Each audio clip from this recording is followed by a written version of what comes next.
La théorie créationniste. Cette théorie explique l'origine de la vie et des espèces par l'acte d'un Dieu créateur. En effet, la matière inerte laissée à elle-même ne s'organise pas pour permettre l'apparition de systèmes complexes tels que les êtres vivants. Comme pour un avion, chaque pièce du système prend son origine dans un plan intelligent, conçu et pensé. L'assemblage des pièces doit également être prévu et coordonné. Le Dr Schutzenberger affirma « La cellule est bien plus complexe qu'un Boeing 747 ». De nombreuses études scientifiques confirment maintenant le niveau extrême de complexité que requièrent les opérations normales de la cellule afin de permettre la vie. En 2016 furent publiés les résultats de 20 années de recherche sur le sujet. L'un des auteurs de l'étude affirme dans la revue Science « Nous avons démontré à quel point la vie est complexe, même dans l'organisme le plus simple. » En effet, l'étude a démontré que même les cellules vivantes les moins complexes, c'est-à-dire les bactéries, requièrent un minimum de 476 gènes précis dans leur ADN pour que la vie soit possible. L'ADN constitue en quelque sorte le livre d'instructions pour opérer une cellule. Le gène, lui, représente une séquence précise de cet ADN affichant le code de construction d'une partie précise de la cellule. Les conclusions de cette étude ont des conséquences désastreuses pour la théorie de l'évolution qui suppose que des formes de vie très simples auraient émergé de la matière inerte. Bien que ces formes de vie très simples n'aient jamais été observées, il est maintenant exclu qu'elles aient même pu exister. Prenons un exemple concret, le flagelle de la bactérie. Cette structure se trouve à la surface des bactéries et lui permet de se déplacer efficacement. La revue Current Biology décrit ainsi le moteur moléculaire qui active le flagelle. Un moteur rotatif réversible qui propulse des hélices à vitesse variable, des générateurs de force, des rotors, des arbres de transmission, des bagues et des joints universels. Un système d'une sensibilité prodigieuse. La revue Nature affirme au sujet du flagelle bactérien « Ceux-ci sont des fonctions biologiques dans leur forme la plus simplifiée et déjà, il y a 60 différents types de composants dans ce petit moteur. Pour être fonctionnel, ce moteur a besoin de toutes ces composantes et elles doivent être fabriquées et assemblées simultanément dans la bactérie. En conséquence, nous devons conclure que les 60 gènes qui contiennent les instructions pour la fabrication des différentes parties du flagelle et du moteur doivent être apparus en même temps. Ce constat est compatible avec la théorie de la création qui prévoit l'apparition simultanée des différentes parties qui composent les organismes vivants. À l'inverse, l'évolution prévoit l'apparition lente et graduelle dans le temps des gènes qui composent les vivants. Cette explication est en contradiction avec la science car chacun des gènes du flagelle, pris isolément, ne produit rien d'utile pour la bactérie. Le monde microscopique est d'une infinie complexité, mais le monde qui nous est facilement observable regorge d'autant de merveilles qui sont sans aucun doute l'œuvre d'un créateur. Les phasmes en sont un exemple frappant. Le nom phasme vient du grec phasma, qui signifie apparition ou fantôme. En effet, le camouflage des insectes phasmes est exceptionnel et trompe leurs prédateurs, dont les oiseaux, rongeurs et autres insectes. La forme du corps des phasmes imite parfaitement des éléments de leur environnement, tels une brindille, une feuille morte, une écorce. La ressemblance est spectaculaire. Non seulement la forme et la couleur de l'objet imité sont parfaitement répliquées, mais certaines particularités sont aussi présentes sur le corps de l'insecte, telles les nervures, les cicatrices ou encore les taches de rouille d'une feuille, ceci étant l'expression des gènes de leur ADN.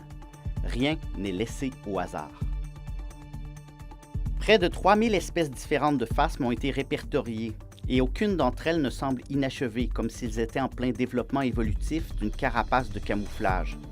Les morphologies de camouflage sont plutôt parfaitement et exceptionnellement complétées, comme l'œuvre d'un créateur. Il existe des dizaines de milliers d'espèces de papillons sur Terre, chacune affichant des motifs et couleurs d'ailes différents. Cet insecte exceptionnel se nourrit de nectar, a une capacité visuelle bien supérieure à l'être humain et peut parcourir 80 km par jour. Le papillon a toutefois débuté son existence en tant que chenille, ayant une vision quasiment nulle, se nourrissant uniquement de feuilles et n'ayant pas la capacité de se reproduire. Que s'est-il passé pour qu'un changement morphologique aussi spectaculaire se produise? Le processus débutera lorsqu'un papillon femelle déposera des milliers d'œufs à la surface des feuilles d'une plante. Dès sa naissance, la chenille commencera à dévorer sans cesse les feuilles de la plante et atteindra 3000 fois son poids initial. Elle entrera ensuite dans un état de chrysalide communément appelé le cocon. Cette étape est extrêmement complexe en elle-même et les scientifiques n'ont pu que récemment découvrir comment la métamorphose s'opère. À l'intérieur du cocon, les tissus et organes de la chenille seront décomposés et les matériaux résiduels seront utilisés pour construire entre autres les ailes, les antennes, les pattes du papillon, mais aussi le système digestif, car le papillon se nourrit presque exclusivement de nectar. Tout ce qui compose le papillon sera totalement différent des organes originaux de la chenille. Pourtant, il s'agit du même organisme et du même ADN. Ce processus d'une précision ahurissante constitue une des plus grandes merveilles de la nature. Ceci est l'œuvre d'un grand architecte. Un processus aveugle tel que l'évolution n'aurait pas pu produire ne serait-ce qu'une seule des nombreuses étapes de la métamorphose. Les fossiles, seuls témoins de l'histoire du monde vivant. Leur témoignage est si important dans le débat des origines que dès la publication de la théorie de Darwin, plusieurs scientifiques influents se sont lancés dans la recherche de fossiles qui démontreraient la transition entre le singe et l'homme, mais aussi entre les poissons et les animaux terrestres, entre les mammifères terrestres et les mammifères aquatiques. Mais aujourd'hui, nous comptons des millions de fossiles répertoriés. Ces données n'étaient pas disponibles à l'époque de Darwin. Si l'évolution est vraie, nous devrions voir un déroulement graduel de la vie dans le registre des fossiles. Si la création est vraie, c'est plutôt une apparition abrupte des différentes espèces animales qui devraient être observées dans la séquence des fossiles. Aujourd'hui, il n'y a plus de débat sur la question. Toutes les espèces dont nous possédons des fossiles apparaissent très abruptement dans le registre fossile, ce qui est compatible avec la théorie de la création, laquelle ne procède pas graduellement, mais fait apparaître les formes de vie complètement formées et fonctionnelles. Darwin avouait lui-même: « Les recherches géologiques ne nous montrent pas entre les espèces passées et présentes les degrés de transition infiniment nombreux et serrés que requiert ma théorie. Et cette objection est la plus importante de toutes celles qu'on peut lui faire. » David Rupp, curateur de géologie jusqu'en 1994, affirma ceci.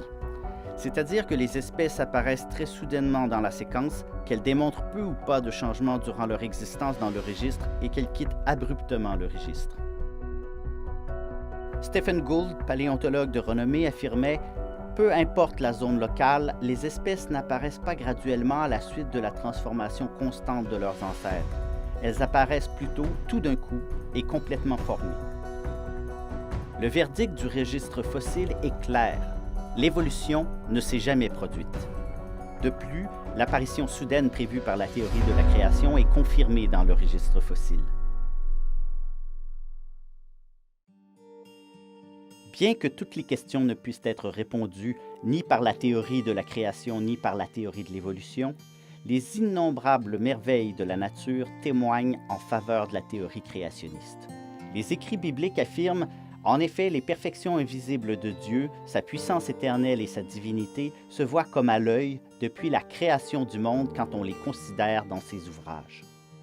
Dieu a donc laissé des traces évidentes de son existence afin que nous cherchions à le connaître. Les écrits bibliques déclarent: « Quiconque croit en lui ne sera point confus, car quiconque invoquera le nom du Seigneur Jésus sera sauvé. »